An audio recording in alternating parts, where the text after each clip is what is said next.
Tarantino joins the debate on Marvel.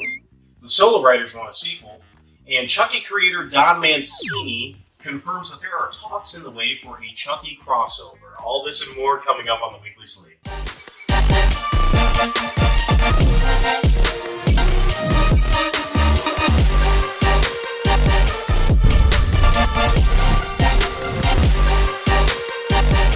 First up on the show, Quinn Tarantino has announced that he has just finished writing an 8-episode limited series. Quentin Tarantino is famous for films such as Once Upon a Time in Hollywood, as well as Pulp Fiction, but this is not his first foray into the world of television.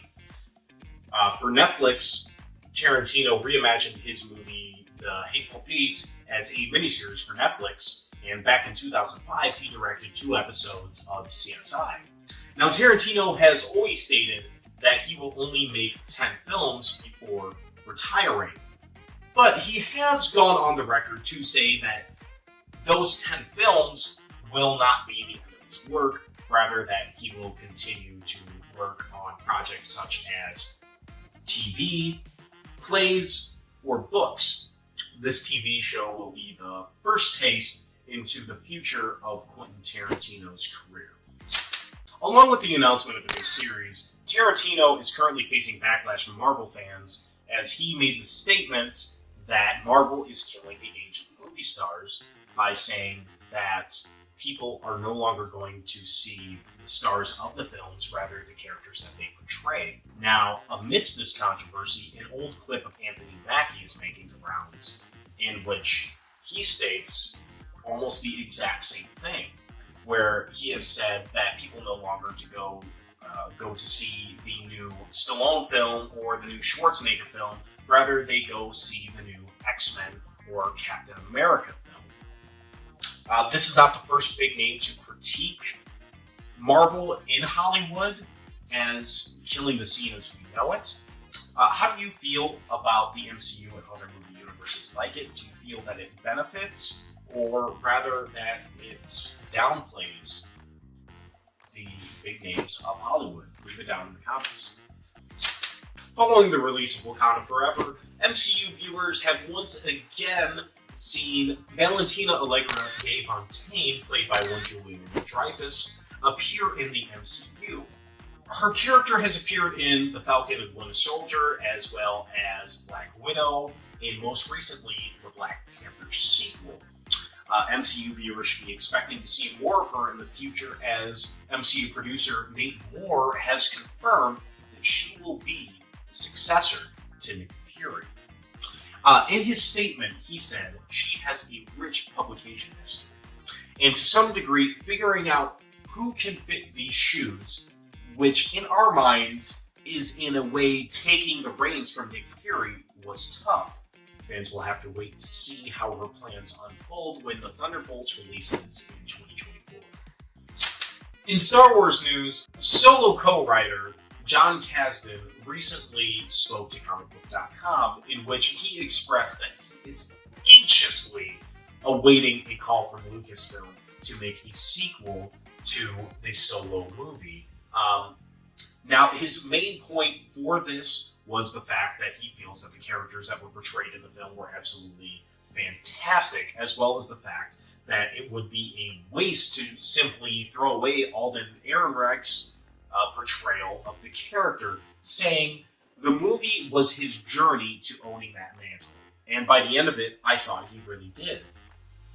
Earlier this year, his father and co-writer expressed a similar sentiment by saying that he would like to make a Solo sequel, but that he would like to make it as a movie, not a TV series. Now, Solo was the first box office bomb for the film series, which started back in 1977, so that was a huge move in the reworkings of both the Boba Fett and the Obi-Wan movies into making them TV series. Now, whether or not Kasdan, father or son, would like to admit it, a Solo series would most likely benefit from having more room to breathe, similar to the current Andor series, which just finished on Disney+.